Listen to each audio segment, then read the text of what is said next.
Bienvenue tout le monde. Soirée Magpie. Ce soir, présentation de notre voyage d'expédition en rafting sur la rivière Magpie. C'est une thématique cette semaine, rivière Magpie d'ailleurs, pour toutes nos communications qu'on fera dans la semaine, que ce soit newsletter et communication Facebook, réseaux sociaux. On veut vraiment mettre de l'avant cette destination-là forte sur notre territoire. Donc, soyez pas surpris, ceux qui sont intéressés peut-être au voyage, de voir ça passer sous différents angles dans la semaine. Donc, Caravanier, qui sommes-nous? Ben, une agence qui existe au Québec depuis maintenant 27 ans. Ça fait un petit moment, plus d'un quart de siècle, 1998. Et donc, on a toujours fait des voyages d'aventure avec un grand A, en guillemets, dans le sens que c'est pas galvaudé comme terme, là, l'aventure, chez Caravanier du moins. Euh, Principalement ailleurs dans le monde, mais aussi au Québec. Donc, diversité là, d'offres de voyages, environ 55 voyages différents. C'est quand même pas mal. On en a 3 qui existent encore au Québec. Je dis existent encore parce qu'à un moment donné, dans cette histoire de Caravanier, il y a eu la période qu'on appelle la COVID-19, qui a un peu bouleversé l'industrie du voyage et puis ça fait des belles choses, cette COVID-19-là. Premièrement, pour beaucoup d'entre nous dans l'industrie touristique, ça nous a forcé à prendre le temps. Ça nous a enfin mis une fin à notre horizon parce que dans le tourisme, c'est comme un travail avec un horizon infini. Donc là, ça a mis comme une fin temporaire de ça. Ça a fait du bien. Et ça nous a permis aussi de se pencher sur notre territoire, qu'est-ce qu'il avait à offrir, puisque les politiques internationales et sanitaires nous empêchaient d'aller plus loin. Donc, le regard s'est porté sur notre province, s'est porté sur ses caractéristiques dans l'aventure et donc, par équation, beaucoup l'univers de l'eau. À l'époque, Richard Rémy appelait ça l'or bleu. Puis on a un peu jazzé là-dessus. Donc, l'a décliné à travers le kayak de mer, principalement, le canot et le rafting. Donc, mettre ces joyaux-là de l'avant. Donc, de cette époque restent quelques offres, puisqu'on considère encore aujourd'hui que malgré l'ouverture des frontières internationales, et là, ça remonte quand même à 2022, eh bien, il y a des petits joyaux qui restent des incontournables et des valeurs internationales, selon nous, et aussi des petits joyaux comme ça qui collent exactement avec notre vision de l'aventure avec un grand A, comme je le nommais. Donc, je parle ici principalement de la rivière Magpie, en partenariat intime avec Noriac Aventure, donc je vous présenterai plus tard. On a aussi une immersion sur le territoire Innu, source de la rivière. Non, j'ai un petit plan, là, la George River, mais son nom. Bref, avec le voyage Mouchouanipi qu'on a à la fin de l'été. Et puis notre expédition de ski, exploration des monts Grou au mois de mars. Donc, c'est vraiment ce qui nous reste, en fait, sur l'offre québécoise. Et quand je regarde ça rapidement, ben, c'est en gros la belle région de la Côte-Nord. Donc, ce soir, on a un très bon représentant de la région qui aussi va pouvoir parler allègrement de tout ça. La rivière Magpie colle aussi avec nos engagements écologiques parce que, bon, c'est de mettre de l'avant ces beautés naturelles, les grandes rivières encore sauvages. Donc, on a fait plusieurs initiatives un peu partout dans le monde, mais là, depuis quelques années maintenant, plus spécifiquement sur nos engagements au Québec. Là-dessus, on a participé à des documentaires, on était engagé aussi au niveau monétaire et tout là-dessus à travers des fondations. Donc, ça colle aussi par rapport à notre volet agir chez Caravani, puisqu'on fait voyager, mais aussi on pose des actions. Donc, ça, c'était aussi, c'est un volet qui colle parfaitement à ça. Puis aussi, ben, ça rentre dans la grande catégorie des expéditions. Donc, tous nos voyages ne sont pas nécessairement des expéditions. On fait des randonnées, on fait plein de choses, mais je veux dire, les expéditions, il en reste une poignée, je dirais une dizaine environ dans toute notre offre. J'ai l'honneur humble de m'en charger maintenant à travers des expéditions de montagne, des expéditions de ski, puis des expéditions, dans ce cas-ci, de rafting. Donc, pour nous, c'est un peu l'âme fondateur là, de notre agence, c'est-à-dire de faire vivre des aventures comme ça qui vont au-delà de la zone de confort, qui nous plonge dans des environnements dont on ne contrôle pas tous les variables, mais qui nous fait vivre des choses beaucoup plus fortes. Donc, notion d'expédition chez nous, on est bien heureux de la préserver. Puis, c'est un exemple qu'on aura ce soir de ça. Au niveau encadrement, donc pour terminer, donc juste pour vous dire que nous, tous nos voyages, on porte une attention particulière à l'encadrement des gens, à la préparation des gens en amont, donc ça veut dire avant de partir, et évidemment sur place pendant que ça se déroule. Donc, on a plusieurs documents comme des listes d'équipements précis, des guides de préparation, de la communication, parler à quelqu'un, moi en l'occurrence, ou mes collègues. Donc, c'est vraiment là, de bien préparer les gens pour qu'ils soient mûrs et prêts mentalement et physiquement à vivre ces aventures-là. Donc, une fois rendus sur le terrain. Donc, voilà. Donc, je vous laisse entre les mains de Mathieu. Je vais te laisser te présenter. Puis, je suis au clavier pour les questions et les commentaires.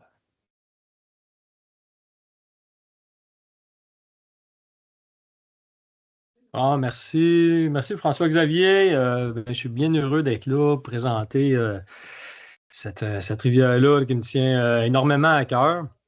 On n'a pas eu le temps de se préparer énormément là, avant. C'est un nouveau système et puis ça a commencé directement.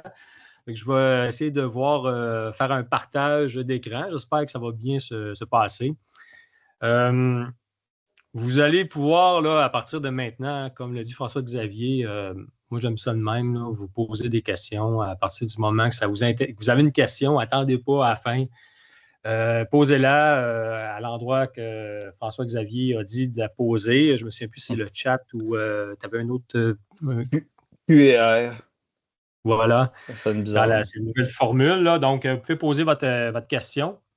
Et puis, François-Xavier pourra m'interrompre là, à tout moment là, pour me poser la question directement, la reformuler ou des fois faire peut-être une question avec 3 questions semblables, peut-être là, de vous tous. Et puis, ça me fait plaisir là, d'enchaîner là-dessus. Il n'y a pas de temps limite à je suis avec vous jusqu'à temps qu'il n'y aura plus de questions. Je veux vraiment là, prendre le temps avec tout le monde là, de répondre à tous les intérêts. Là. Et puis, on va parler de la rivière, bien sûr, mais on va pouvoir un peu plus loin là, parler un peu de la protection de la rivière. En fait, toutes les questions seront bienvenues. Là, ça va me faire plaisir d'y répondre. Je vais commencer par partager pour pas que vous ayez juste mon visage à l'écran puis que vous puissiez voir des belles images. Je vais partager puis je vais continuer à me présenter la rivière. Donc, je vous envoie sur une fenêtre en particulier. Roulement de tambour. Oui. Donc, on y est. Et parfait. Et on va commencer comme ça. Et on va commencer de cette manière. Donc, c'est bon là, pour moi. Donc, vous voyez un écran complet présentement? Écrivez-nous dans le clavardage pour ça. Moi, oui, mais j'aimerais qu'au moins j'aie une confirmation. Oh, on m'envoie des pouces, c'est bon. Parfait. Puis toi, François, tu peux peut-être me le dire, est-ce que tu me vois te regarder présentement ou tu me vois regarder un autre écran? Je te vois te regarder. Me regarder. De regarder. Bon, mais parfait. Donc, je pense que ça va assez bien à ce moment-là. Ça marche comme sur des roulettes. Mm-hmm. Donc, bienvenue à la conférence sur MacPy. Pour connaître un peu quel est ce beau voyage d'expédition sur la base MacPy. Déjà, il faut savoir que c'est un voyage organisé entre Noriac et Caravanier. Noriac est un partenaire là, de Caravanier dans ce projet-là. Donc, Caravanier s'occupe de toute la logistique au niveau de l'administration, puis Noriac va s'occuper de la logistique au niveau terrestre, on pourrait dire. Et puis, en fait, les deux organismes font partie du Fonds 1% pour la planète, qui a contribué, entre autres, là, à faire des actions là, concrètes sur la rivière, financer, entre autres, Fondation Rivière, et puis la Société de Nature et les Parcs, ainsi que l'Alliance Motet Éco-Époux. Et l'AEVM est un petit organisme local qui a travaillé énormément sur la rivière pour, entre autres, ouvrir des campements, des portages. Fait que je tiens à mentionner leur contribution. Donc, moi, je suis un guide d'aventure depuis j'ai enseigné le kayak, j'avais 16 ans dans des camps d'été, puis ça a un peu tout le temps continué comme ça. Je suis passionné de tout ce qui est l'eau. J'adore la forêt, j'adore les montagnes, j'adore la mer. Donc, je me suis ramassé sur la Côte-Nord il y a 30 ans maintenant, et puis j'ai vraiment adopté la région. C'est vraiment une place qui vient me chercher, puis que j'ai envie là, de partager. C'est ça pourquoi je suis dans le tourisme. Et puis, je suis aussi associé à des projets de conservation pour la rivière Macpail. Puis pour moi, ça fait qu'un. Hein, on protège ce qu'on aime. Donc, si je peux réussir par l'entremise de la rivière, par l'entremise du rafting ou du camping à vous faire aimer la rivière, je pense que ça peut donner le goût de s'engager dans des projets de protection. Donc, c'est ça, on commence directement pour la rivière. Je vous parle un petit peu de la localisation. Je vais parler un peu de ses caractéristiques au début. Puis après ça, je vais un peu vous parler un peu du day-to-day, comment que ça peut fonctionner sur la rivière. Donc, pour bien savoir où est-ce qu'on se trouve, là, on est en Mingani. C'est un nom qui n'est pas très connu, mais c'est une MRC de la région Côte-Nord. Fait que c'est la flèche rouge qui est là. Fait qu'on est au nord de l'île d'Anticosti, qu'on voit très bien là, en plein centre de la carte. Et puis, par exemple, là, la portion d'eau entre l'île d'Anticosti le plus proche, entre l'île d'Anticosti et la côte, là, c'est 40 km. Fait que vous voyez, là, c'est un territoire immense. Et entre la frontière là, du Québec-Labrador, la grande frontière là, qui est assez droite, là, qui fait est-ouest, là, on a à peu près peut-être 300 km jusqu'à la côte. Fait que la Mingani, c'est un territoire immense et puis très sauvage. Par exemple, là, il y a une seule route 138 qui va se rendre jusqu'à Natashquan, maintenant, Kegaska. Et puis donc, toutes les rivières, pour se rendre sur les rivières, finalement, on doit utiliser des moyens héliportés ou aéroportés. Donc, en l'occurrence, dans notre cas, c'est les hydravions. Là, on voit sur le Otter, là, qui est l'avion typique qui nous porte sur la rivière. Le Otter, là, pour vous donner une idée là, de la grosseur, c'est à peu près comme, finalement, comme je dirais, un 15 passagers, là, par exemple, là, avec des ailes. Fait que c'est ça la grosseur du véhicule à l'intérieur, avec un moteur beaucoup plus puissant là, qu'un 15 passagers, par contre. Fait que voyager sur la rivière pour se rendre à la rivière, c'est déjà un voyage en soi. Hein? Fait qu'on vole, comme je disais, toutes les rivières qui coulent du nord vers le sud. Fait que ça donne, c'est très, très intéressant là, de les croiser à vol d'oiseau. Puis on voit que chaque rivière là, a vraiment une personnalité propre. Donc on va croiser la Romaine, on va croiser la Mingan, on va croiser la rivière Saint-Jean. Pour se rendre jusqu'au lac Macpail, qui est l'endroit qui va être notre point de départ. C'est un voyage en soi. Les pilotes sont des personnages pour se rendre là. On voit ici René là, qui a piloté là, pendant plus de 30 ans. Ça a été le premier que j'ai rencontré, là, pratiquement, là, qui m'avait amené sur la rivière en 97. Et puis, il a toujours volé jusqu'à dernièrement. Il a pris sa retraite. Fait que c'est ça aussi, c'est des rencontres culturelles quand on voyage. Fait qu'on voit ici, là, j'ai quelques images de la rivière Saint-Jean, de la rivière Mingan. L'image de droite, c'est un feu de forêt qu'on a pu rencontrer en cours de route. Là, François Xavier, je ne te vois pas. Fait que si jamais il y a des questions, hein, tu n'hésites pas, tu fais juste m'interrompre, dire Mathieu, il y a une question, parce que là, je ne peux pas te voir présentement. 100%, je suis là, je suis attentif. 100%. Parfait. Donc, Havre-Saint-Pierre est notre point de départ en hydravion. Havre-Saint-Pierre qui est la plus grande des municipalités de la MRC Mingani, environ 3000 personnes, industrie minière surtout, Rio Tinto pour le fer et titane. On va partir de là en hydravion, puis on va voler jusqu'au sud du lac Macpail pour descendre finalement à la base Macpail. Fait que là, si on voit sur la carte, là, on voit Macpail Ouest, on voit en haut dans la portion verte, on voit une autre rivière, ça c'est la Macpail S. Le lac Macpail qui est en mauve sur la carte fait à peu près 80 km de long par 1 km de large. Puis nous, on embarque finalement à l'exutoire du lac Macpail pour descendre toute la basse Macpail, donc à peu près une 60aine de kilomètres de descente sur la basse Macpail. Fait que c'est le paysage qu'on a à l'arrivée sur le lac Macpail. C'est pas toujours calme comme ça. Tu sais, je peux vous dire que des fois, c'est un lac de 80 km de long. C'est des ambiances de fjords du Saguenay, je pourrais vous dire. D'ailleurs, ce n'est pas le seul. Là, des fjords du Saguenay, il y en a des dizaines au nord dans le nord de la côte nord. On ne voit pas ça nécessairement de la côte, mais c'est vraiment des rivières qui ont été sculptées par les glaciers au cours des millénaires. Ce qui fait des paysages assez drastiques, assez spectaculaires. Donc, nous, on va embarquer dans cet environnement-là, finalement, un peu comme, je dirais, un peu comme des astronautes, parce qu'on dénote avec nos couleurs vives nos bateaux de PVC, mais c'est ce qu'il faut finalement pour pouvoir aller dans cet environnement-là.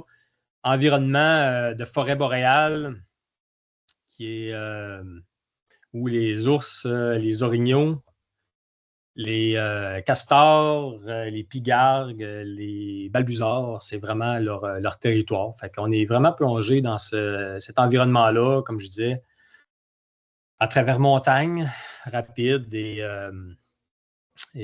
chutes. Donc, les équipements, j'en parlais un peu plus tôt, ben c'est ça, hein, nos embarcations qui vont nous porter sur la rivière. C'est des bateaux très légers. On parle de bateaux d'à peu près 130 livres, là, dans lesquels on peut embarquer jusqu'à 6, 7 personnes, 8 à la rigueur. C'est des bateaux qui on va pagayer légers parce que tous nos bagages sont transportés par d'autres bateaux qu'on appelle des catarafes. Fait que les catarafes, eux autres, c'est vraiment eux autres qui vont transporter nos sacs au sec. Fait que chaque personne va être dotée d'un sac au sec de 110 litres. Ça, pour vous donner une idée, là, François-Xavier peut peut-être en témoigner, lui qui a fait beaucoup de randonnées dans les montagnes, mais on est très à l'aise en randonnant en montagne avec un sac de 80 litres, par exemple, là, je pense. Oui, 100%. Ouais. 100%, hein, François-Xavier? Oui, vraiment. Donc, même moins. Même moins, hein, c'est ça. Ouais. Fait que là, si on... Puis on n'est pas dans des températures extrêmement froides. Donc, je peux vous dire qu'avec un sac de 110 litres, vous avez quand même... mettons qu'on le remplit à 90 litres, là, si on fait quelque chose qui a de l'allure, bien, vous allez être quand même très, très confortable. On peut amener du matériel... on peut amener un petit oreiller, là, par exemple. Là, c'est tout à fait possible. Donc, on voit encore le catarafe là, ici dans l'action qui transporte des bagages. Par exemple, pour une excursion où on a 2 bateaux de 14 pieds, 2 rafes, mais il va y avoir 2 catarafes qui vont nous suivre. Donc, chaque catarafe transporte à peu près les bagages de l'équivalent d'un équipage de rafes 14 pieds. Ça nous permet d'être très, très à l'aise dans les rapides puis d'être plutôt très sportif. Contrairement à une excursion à la journée, en descente de rivière, où on n'a pas nécessairement le temps d'apprendre les techniques. On embarque dans le bateau, on a du fun, on prend des vagues, mais là, sur la période sur laquelle on fait la descente, sur 6 jours d'eau vive, là, finalement, on a vraiment le temps là, d'apprendre différentes techniques qui permettent d'avoir un bateau sans faire les Olympiques, là, mais on est très, très, on devient très à l'aise, puis on apprend aussi énormément là, dans cette descente-là. Donc, dans les équipements, c'est ça, on est toujours on essaie de se donner du confort. On peut le faire aussi avec les catarafes parce qu'ils peuvent transporter énormément de matériel. Donc, pour donner du confort au campement, des grandes toiles, on peut en avoir 2 là, comme ça. On utilise les pagaies de catarafes pour monter les toiles. Il y a des petites chaises qui permettent là, d'être très confortables. Les chaises de base, là, vous pouvez apporter les vôtres là, si vous avez vos chaises personnelles. Les tentes, c'est le type de tente qu'on doit utiliser là, pour cette randonnée-là. Donc, contrairement au fait qu'il y a beaucoup de place, par exemple, dans les catarafes, sur les sites de campement, par contre, c'est un peu plus réduit. Il faut comprendre que la McPaille, pour avoir beaucoup de rapides, ça fait qu'il y a peut-être moins de sédiments qui se transportent. Il n'y a pas des énormes plages de sable là, à perte de vue. Il y en a quelques-unes qui vont nous permettre de camper, mais pas partout. Fait qu'on se partage là, des sites de campement. On ne doit pas avoir énormément là, des grandes tentes 6 places là, pour faire ça. Donc, ça, c'est une nuit sur les abords du lac McPaille. Fait que ça peut ressembler à ça, un calme comme ça, avec le chant des huards. C'est assez extraordinaire. C'est aussi extraordinaire quand l'avion décolle et nous laisse sur place. Hein. Là, ça fait vraiment un effet. Là, on se sent vraiment plongé, je dirais, dans une atmosphère. Le contraste est assez fort. Donc, imaginez-vous cette nuit-là au chant des huards, entendre les loups à travers les montagnes. Puis le lendemain matin, grand soleil, on va commencer notre journée. En général, là, c'est ça, des journées qui vont commencer à 7 heures le matin. On va regarder les cartes. Les rivières, c'est les cotations internationales. C'est les mêmes qu'on utilise pour la rivière McPaille. Fait que c'est classé de 1 à 5. Donc, 1 étant des rapides plutôt faciles, 5 étant des rapides extrêmement difficiles.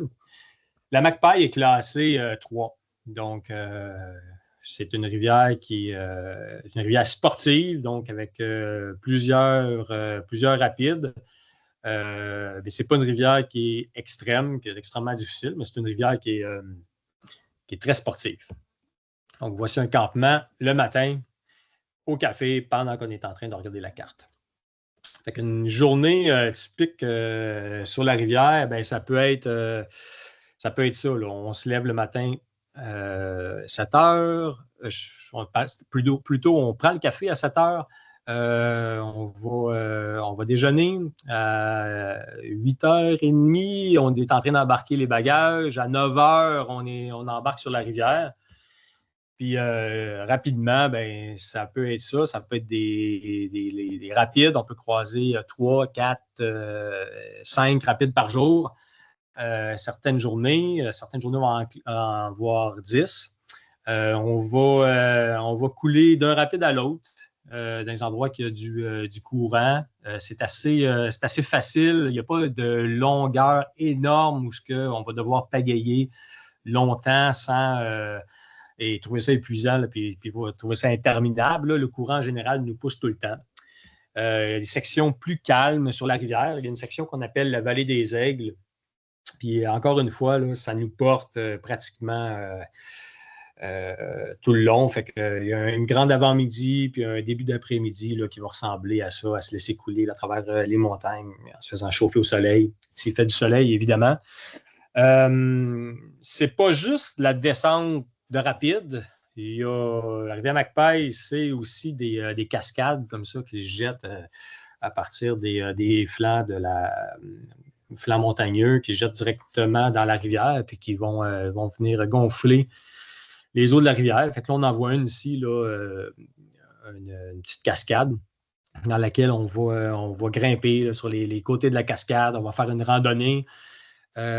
C'est toute beauté, c'est magnifique. On peut se baigner dans les petits bassins. L'eau réchauffée, évidemment, parce que c'est un ruisseau. Des randonnées, on en fait pour monter sur des sommets aussi, aller voir des points de vue. Ici, on pourrait dire que c'est peut-être la deuxième journée, par exemple, qu'on pourrait faire ça, ou la 3e journée.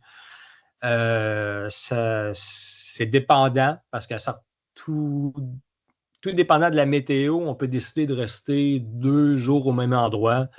par exemple, pour profiter de faire des choses comme ça. C'est l'avantage de faire ce voyage-là dans la formule qu'on fait avec Caravanier. C'est que sur un séjour, ben, ça nous laisse un petit peu plus de temps de profiter de la rivière, de pêcher, de s'arrêter, de faire des randonnées. C'est certain que pas tout le monde peut se l'offrir. Pas tout le monde qui a 7 jours, mais quand on a 7 jours, évidemment, c'est extraordinaire parce que ça nous donne vraiment du temps. Et de rester 2 jours au même endroit, par exemple, ben c'est le fun de ne pas démonter le campement puis de vivre finalement la rivière, mais de la vivre sans nécessairement être sûr en transit ou d'être nomade sur la rivière. D'ailleurs, Mathieu, oui. par rapport à ça, je tenais, c'est un point qu'on avait discuté à l'époque de la création du voyage, mais la formule 7 jours, c'est un peu la distinction de notre offre chez Caravani.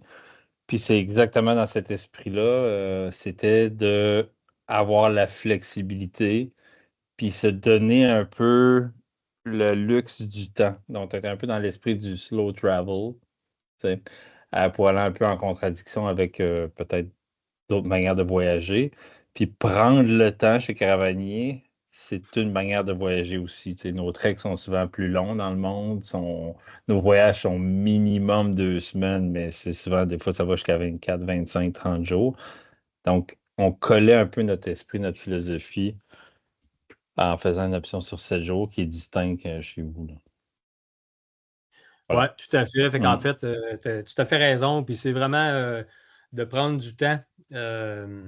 On n'a jamais trop de temps en forêt. Puis une fois qu'on on aurait envie de laisser que le temps continue finalement, puis qu'on puisse rester là parce qu'on est vraiment bien. C'est vraiment extraordinaire. Puis le but, il faut comprendre que le but, c'est pas de descendre vite, c'est pas de faire une course. Il y en a des gens qui font ça, puis que c'est leur façon de faire des rivières, ou ils doivent être obligés de le faire parce qu'ils ont des petits bateaux, par exemple, ils ne peuvent pas mettre beaucoup de matériel dedans, ils ne peuvent pas mettre beaucoup de vivres. On a cet avantage-là, on peut avoir du confort et pouvoir amener plus de nourriture, par exemple. Et puis, c'est pas des blagues, là, on transporte carrément des glacières dans les catarafes. Là. Fait que ça nous permet d'amener des choses, par exemple de la bouffe congelée, qui va être encore congelée le 6e jour. On a des super glacières. Fait qu'on peut servir le flétan, on le décongèle, puis on le met sur la plaque le 6e jour, puis ça fonctionne encore très bien. Donc, ça nous permet justement d'arrêter, de voir du paysage. Puis du paysage, vous allez en voir parce que c'est vraiment intéressant. Par exemple, là, ce qu'on voit là, c'est une marmite. La rivière, par sa force qu'elle peut atteindre dans les crues, ben finalement, creuse des choses comme ça, des beautés géologiques, là, je pourrais dire. Là. Fait que ils vont brasser des roches dans un trou, puis avec la force des crues, à force de millénaires, mais ça fait ce type de forme-là géologique. C'est aussi, cette image-là, de 7 jours, ça permet aussi ça. Hein, ça permet d'avoir des moments un peu de détente, des moments un peu à soi.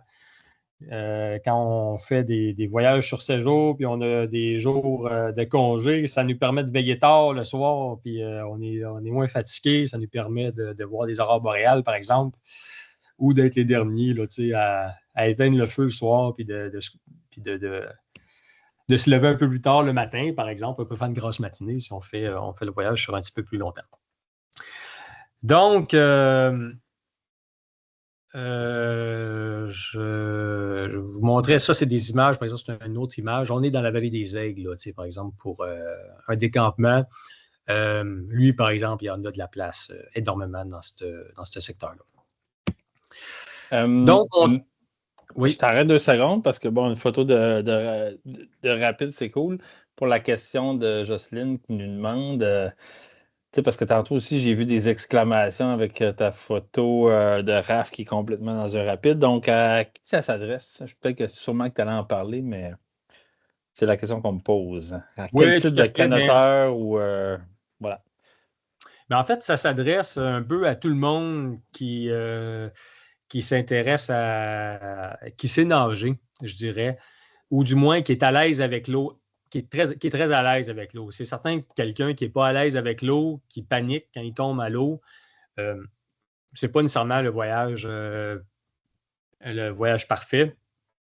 Donc, n'importe qui a vraiment comme une aptitude puis qui est à l'aise avec l'eau, il n'y a aucun problème. Le raft permet ce que le canot ne permettrait pas, par exemple, c'est que le raft, c'est une embarcation extrêmement stable, 7 pieds de large, là, quasiment aussi large que ça, deux fois moins large que sa longueur. Là, 14 pieds, c'est 7 pieds. Là, fait que c'est vraiment le bateau ne chavire pas. C'est jamais arrivé des chavirements sur la rivière si on n'a pas fait exprès de le faire, c'est-à-dire si on n'est pas allé dans le rapide, dans la vague, en fait, qui ferait chavirer. Je pense à une place que ça peut arriver, c'est une deuxième portion d'une chute qui est un rapide, finalement.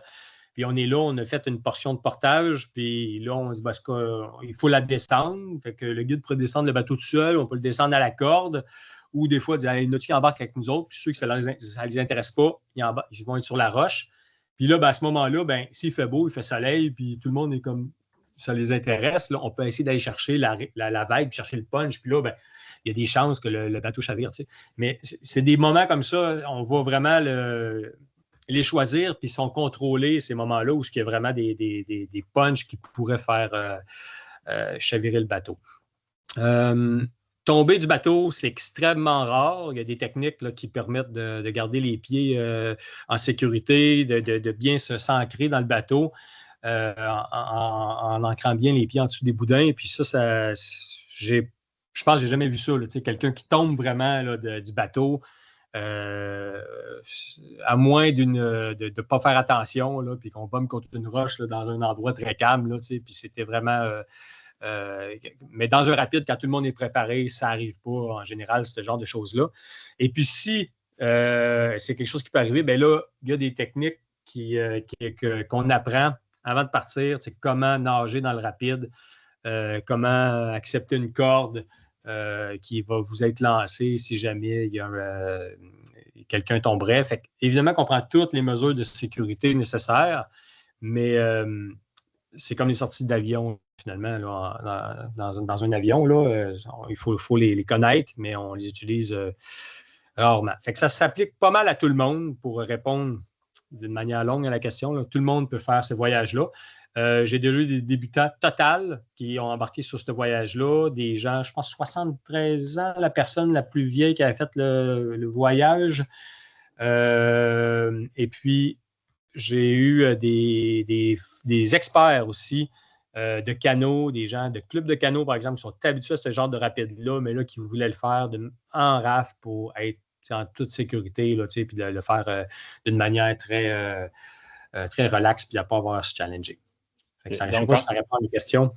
Donc, je pense que oui, 100%. Puis je pense que c'est ça. Donc, en gros, les critères, c'est pas avoir peur de l'eau, puis vouloir une bonne dose d'aventure, somme toute, parce qu'on va être tout seul au monde ou presque pendant une semaine.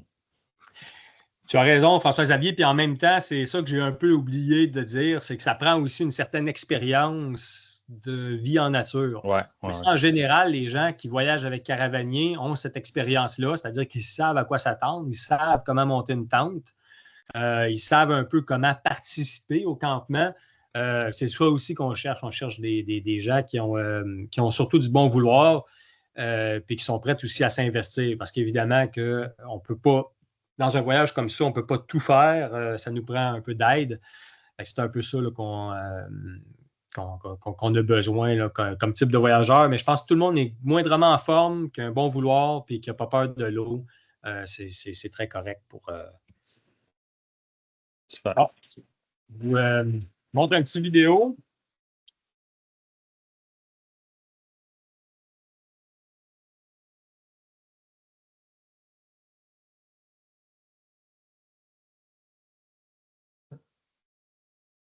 Ça lag un petit peu, mais c'est les.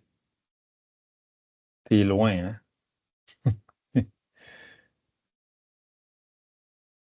Peut-être nous. Ah ouais, on le voit par séquence, Mathieu, mais on voit l'essence.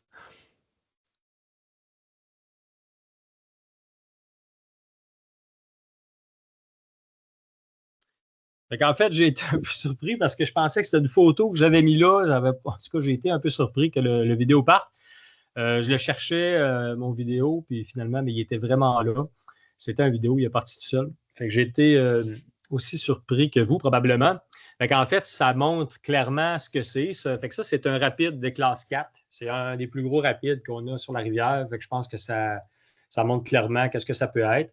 Puis il y a des photos un petit peu plus tôt. J'ai montré des photos qui ressemblaient plutôt à des. C'est la rivière, c'est une grande vallée méandreuse, là aussi, là, à certains endroits. La vallée des Aigues, fait que certains endroits sont plutôt calmes. Vous avez vu un peu les deux extrêmes de ce que peut ressembler la rivière. Cette image-là, c'est un peu pour vous montrer qu'on va essayer, même si on apporte de la nourriture, même si on apporte des pâtes, on va apporter du riz, on va essayer de vraiment profiter au maximum de ce que la nature peut nous apporter. Je vous ai montré la photo précédente du thé du Labrador avec lesquels on va pouvoir se faire des tisanes, les petits fruits, les graines rouges, les érelles Vigdida, les bleuets, accompagnés de pousses de sapin. Là, ça, c'est pour ceux qui connaissent, là, ça, c'est des pattes de crabe. Là, ça, on ne les a pas pêchées dans le lac Macpail. Là.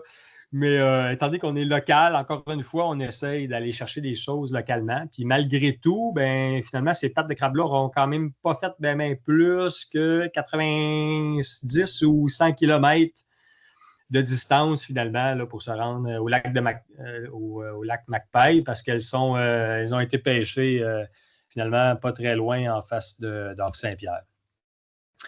On met beaucoup de soin à cuisiner, donc ce ne sera pas des repas en sachet. Donc, je vous l'ai dit un peu plus tôt, le flétan fait vraiment partie d'une part importante de notre menu. Vous n'en mangerez pas à beaucoup d'endroits du flétan, c'est souvent dans les restaurants.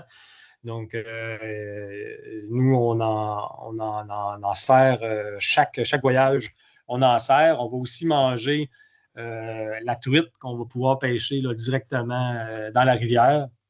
Les premières portions de la rivière, les premiers rapides là, sont vraiment, vraiment très intéressants. Pratiquement, je dirais, les 2-3 premiers jours. Je suis pas mal sûr que tout le monde qui s'essaye avec une canne à pêche pourrait pêcher. Avis aux pêcheurs là, qui nous écoutent, là, vous pouvez évidemment apporter vos cannes à pêche. Je sais que les pêcheurs aiment pêcher avec leurs propres équipements, puis c'est très correct, c'est possible de le faire. Et c'est pas tellement compliqué là, pour ceux qui connaissent un Toronto Wobbler, puis un petit hameçon, puis une boîte de verre, puis ça fonctionne assez facilement. Des chanterelles, des pieds de mouton, font partie de notre menu. C'est des bons moments. Là, plus qu'on avance dans l'automne, plus que c'est possible d'accompagner ça sur notre menu. Fait qu'on vous allez en manger certainement. On va en mettre dans les plats. Il y a plusieurs autres choses qu'on va pouvoir manger aussi et des repas qui sont cuisinés par Camiane. C'est un travail à temps plein pour nous avec une cueilleuse qui est extraordinaire et qui va vous faire goûter des desserts extraordinaires. Fait qu'on apporte tout ça pour vous faire manger ça. Ouais. Je vais répondre à une question que je viens de voir. Je vais répondre moi-même. Ben oui, la nourriture, elle est fournie, évidemment. Tout ce que vous décrit, Mathieu, en ce moment, ça fait partie de l'offre. Et puis, c'est vraiment je peux vous dire, avec les commentaires retours qu'on a depuis des années, que c'est quelque chose de fort dans l'expédition. Puis aussi, ça va dans les valeurs qu'on aime avoir, c'est-à-dire de consommer le plus possible régionalement. Là. Vous voyez un peu la règle du 100 km à peu près. Donc oui, pour l'entièreté du voyage, la nourriture est fournie. Donc, oui, c'est ça. Donc, oui, ça fait vraiment partie du voyage, je pense. Puis, on est vraiment très fiers de vous faire connaître ça. Puis, ça permet de faire connaître la richesse aussi de ce que peut fournir une forêt. Fait qu'on met beaucoup, beaucoup d'énergie là-dessus. On veut vraiment que une forêt, ce n'est pas juste des arbres de bout à faire des 2x4. Il y a énormément de choses dans une forêt. Puis, la Macpail est une vieille forêt avec des vieilles mousses qui fournit beaucoup là, de nourriture quand même. Fait que ça, on met un grand soin à essayer de faire partager ça, au maximum. Maintenant, je veux un peu parler de ce pourquoi la rivière Macpail, je vais aller à cette diapo-là pour montrer pourquoi la rivière Macpail a comme une espèce d'aura là, maintenant autour de la rivière. Déjà, il faut comprendre que dans les années 2000 à peu près, il y avait une compagnie des États-Unis qui était venue avec un journaliste National Geographic qui avait dit que la Macpail était une des meilleures rivières dans le monde pour la descente d'eau vive.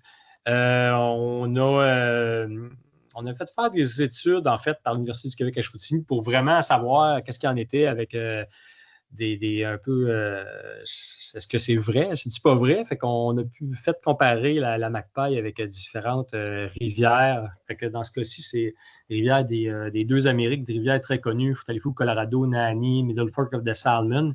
Puis la Macpail arrive clairement dans le top 10 des 10 rivières d'eau vive de grande expédition à descendre. Donc, pour vous dire, le Grand Canyon du Colorado arrive en 8e position, le Macpail arrive en 2e position, alors que le Fou Chili arrive en 1re position pour sa quantité de rapide. Fait que, mais la Macpail a quand même une longueur plus longue.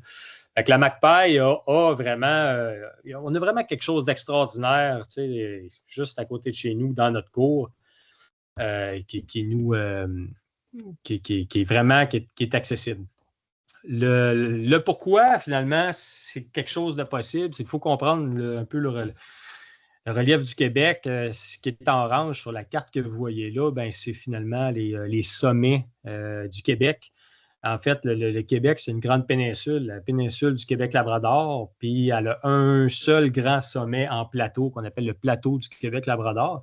Puis comme on le voit très bien sur cette carte-là, le plateau est un peu décentré vers le sud. Fait que c'est le même plateau qui finalement fournit toutes les grandes rivières qui vont au nord, au sud, à l'est, puis à l'ouest. Fait que, si vous voyez bien, c'est tout ce qui s'en va vers la baie James, c'est des rivières qui vont faire 1200 km, des très, très, très grandes rivières, mais ils partent finalement de la même altitude. Donc, ça fait que finalement, la rivière Macpail a vraiment une pente très forte.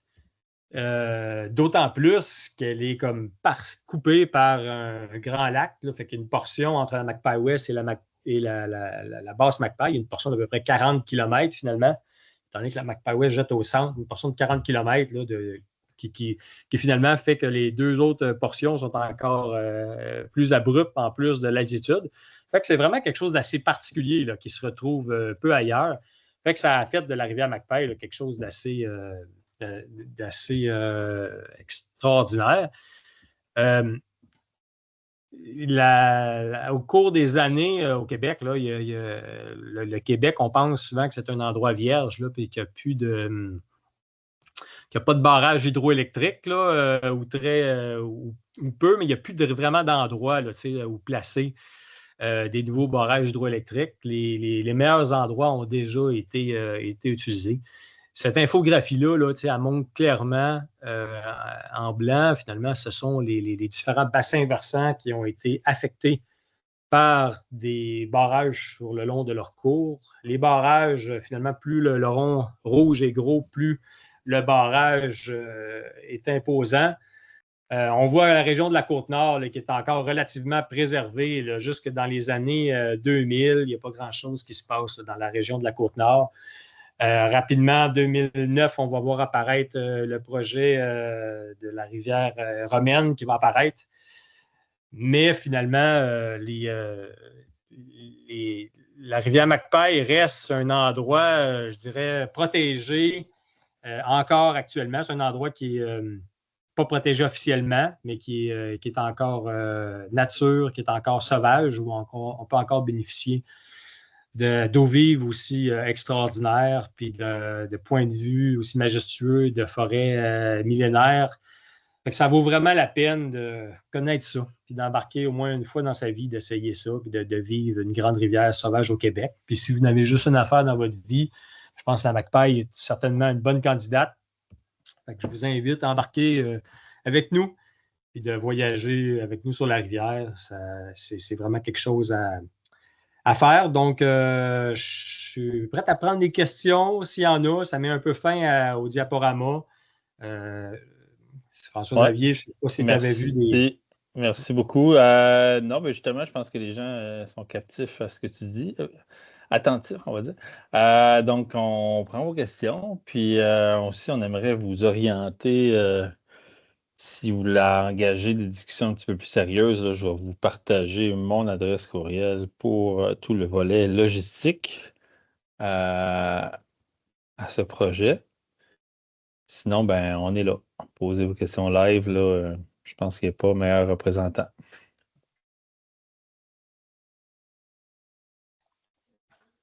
All right. C'est long à écrire, là, quand même.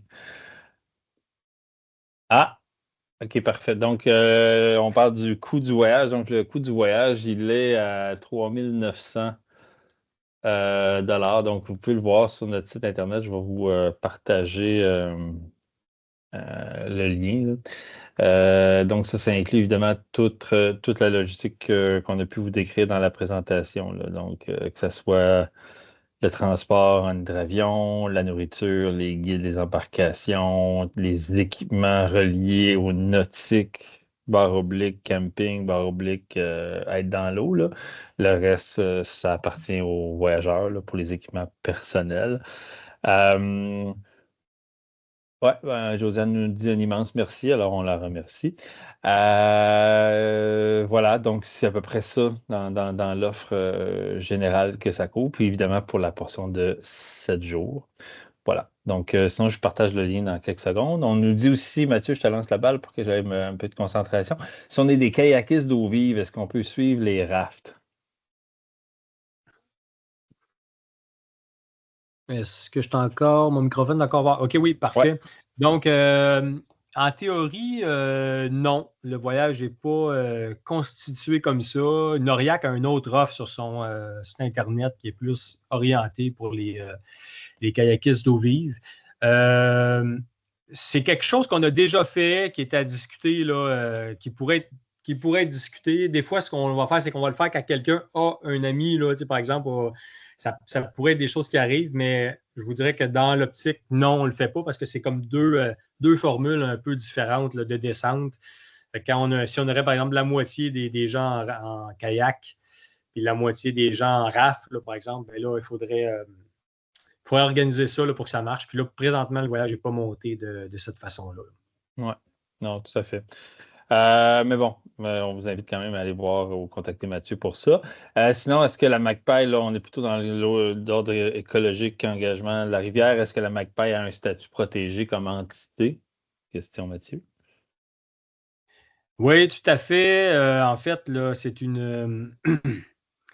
C'est. Je peux peut-être partager. J'ai une slide là, qui est. Est-ce que tu vois Vas-y. encore mon écran, Oui, François-Xavier? il faut juste que tu mettes après en plein écran, mais là, je vois ton diaporama, là. Ah, tu vois mon diaporama. OK, parfait. Euh, en fait. euh, En fait, pour bien expliquer là, comment que ça fonctionne, il y a un organisme qui s'appelle l'Observatoire international des droits de la nature qui nous a aidé, l'Alliance Moteico et Pou, à, euh, à faire de la rivière une personnalité juridique. En fait, c'est une résolution de la MRC Megani et une résolution du Conseil des Inuits des Quanichit qui ont fait deux résolutions miroirs, finalement, qui allaient dans le sens de la protection de la rivière, qui ont donné des droits à la rivière. C'est une des premières entités naturelles au Canada à obtenir ce statut-là. C'est un peu comme on se dirait, c'est un peu du droit là, qui vient un peu par la base, finalement, là, plutôt que de venir par en haut.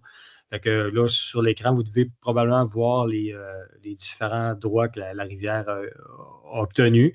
À ça, il y a comme un groupe de gardiens de la rivière qui sont là pour un peu surveiller puis veiller à ce que ces droits-là soient respectés.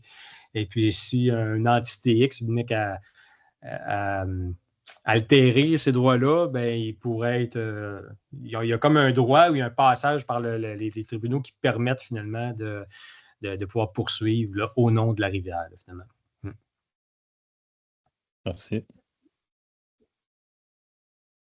Vraiment hot. Parfait. Merci donc de Guy qui avait posé la question. Excellent. Voilà. Attendez, je vois QR. Ben oui, toi, je ne regarde pas dans QR, champion. Les dates du voyage sont-elles déjà déterminées? Oui. C'est sur le site. On vise. On n'a pas parlé de la période exactement, mais précise-nous un peu ça. Mais sinon, je le dis tout de suite, c'est le 31 août au 6 septembre. Mais on avait dit, tu sais, c'est une très bonne période pour y aller, Mathieu. Oui, tout à fait. C'est vraiment intéressant parce que ça permet de. On est vraiment en dehors de la période des mouches. Voilà, là, j'ai arrêté mon. On est vraiment en dehors de la période des mouches, donc ça peut arriver qu'il y en ait un petit peu là, à l'heure du souper, qu'on ait un petit 15 minutes d'être dérangé, mais en général, là, c'est plus ça du tout. Les lumières sont extraordinaires à ce moment-là. C'est vraiment des belles lumières rasantes. Le contraste entre la nuit et le jour, c'est super. Ça crée des brumes matinales là, qui lèvent de la rivière là, parce que là, il a fait plutôt froid là, dans la nuit. Donc, oui, c'est vraiment. Et l'eau reste chaude parce qu'il faut comprendre que la Macpaille, son lac fait en sorte qu'elle est longue à réchauffer au printemps. Mais elle arrive à l'été, elle est réchauffée, mais elle a comme une espèce d'inertie due au lac qui fait qu'elle reste chaude quand même par des nuits très fraîches. Puis on peut encore se baigner au mois de septembre. Fait que oui, c'est extraordinaire. Parfait, merci. Puis Michel aussi nous pose la question s'il faut se rendre à Off-Saint-Pierre par soi-même. Donc, moi, je dis oui. Donc, c'est évidemment, on est pris en charge à destination. Là, ça commence le matin du jour 1, tel que décrit là, sur le site. On rencontre les guides, on fait la gestion des bagages, l'hydravion, etc. Donc, souvent, ces voyages-là, dans la part de nos participants, font partie d'un séjour sur la Côte-Nord. Tu peux faire la Magpie, oui, là, c'est vraiment hot, mais il y a aussi plein d'autres choses vraiment cool. C'est à la base Côte-Nord. Donc, souvent, nous, on se tient à l'expertise de l'expédition elle-même, mais ça peut faire partie d'un beau trip. C'est à Côte-Nord. Après, nous, on peut vous donner des références pour l'hébergement avant-après, sans problème. Des idées aussi quoi faire. Ça, c'est au niveau de la logistique préparative avant le départ. Oui, les dates. Participants, nombre de participants requis. Donc, il nous en manque 2 pour le confirmer, guys. En gros, c'est ce que je dis. On vise 6 à 12. Oui, mais c'est ça, les bateaux hein, de 14 pieds, 6 personnes par bateau. Fait qu'on est vraiment là, 12 personnes. Quand je parle 6, c'est 6 participants. Là, fait qu'on est vraiment là, 12 personnes. Ouais. Puis, est-ce qu'on peut amener notre boisson? Oui, ben en fait, vous êtes invité à amener votre boisson Yes! d'une manière raisonnable, évidemment. Là, Ah oui. On est. C'est un bon moment pour relaxer, là, aller sur la rivière, puis on peut se permettre ça avec les bateaux, là, d'apporter une petite caisse de bière ou d'apporter un peu des bouteilles de vin. Ça, il n'y a aucun problème. Puis, Non, c'est ça. ça fait du bien à l'âme. Oh, oui. Puis, c'est pas Un très, peu. très Un peu, ça fait restrictif, toujours là. du bien. Oui, Ouais. oui, tout à Non, non, fait. non, il n'y a pas de restriction. Évidemment que c'est pas c'est le moment où tout le monde, on respecte tout le monde, on veut que tout le monde soit bien. C'est pas des voyages. Parce que j'ai déjà eu des questions parce que ça pouvait inquiéter des gens, savoir est-ce que mais là, s'il y en a qui amènent la boisson, est-ce qu'ils peuvent mais c'est pas le genre de voyageur. J'ai jamais rencontré ce genre de voyageur chez Caravanier. C'est toujours du monde bien, bien respectueux, puis c'est toujours très cool, c'est toujours dans la bonne humeur là, que ça se fait, puis dans le respect. Puis en général, nous, on apporte tout le temps un petit peu de gin local là, pour faire connaître le gin Bechuan, là, qui est un gin Ah oui. qui vient d'Orne-Saint-Pierre avec des petits fruits du milieu. Fait que, voilà. Ah oui. Ah oui, quand c'est une perspective épicurienne, on est 100% ouvert à ça. Merci Gilles, merci Michel, merci Yvon. Vous avez tous nos coordonnées, là, en tout cas les miennes, fxblo@caravanier.com ou la version même abrégée fx@caravanier.com. Donc tout ça, ça se rend, puis je vais me faire vraiment un plaisir de répondre et puis de vous soutenir là, dans ce projet. Voilà. Écoute, Mathieu, je pense qu'on a bien couvert, bien fait le beau topo. Merci beaucoup. J'ai réfléchi pour cette année ou à la prochaine. Ben oui, ça aura lieu aussi en 2026, si la Terre est toujours là. Bon, ça fait défaitiste de dire ça. OK, optimiste. J'espère que tout le monde a apprécié. Je suis vraiment content des bonnes questions. Oui, on nous remercie en ce moment. Je ne sais pas si tu vas passer les petits Oui, je vois des clavardages. choses. Je ne les voyais pas tantôt parce que j'étais occupé sur Oh, oui. Ouais. sur le PowerPoint, mais là, oui, je Cool. vois. C'est très, très le fun d'avoir eu autant de participation. C'est extraordinaire. Bon, excellent. Donc, ben, sur ce, on vous souhaite une bonne soirée puis au plaisir de se parler, Magpie. Ben, merci FX et merci à tout le monde d'avoir écouté et d'avoir été là.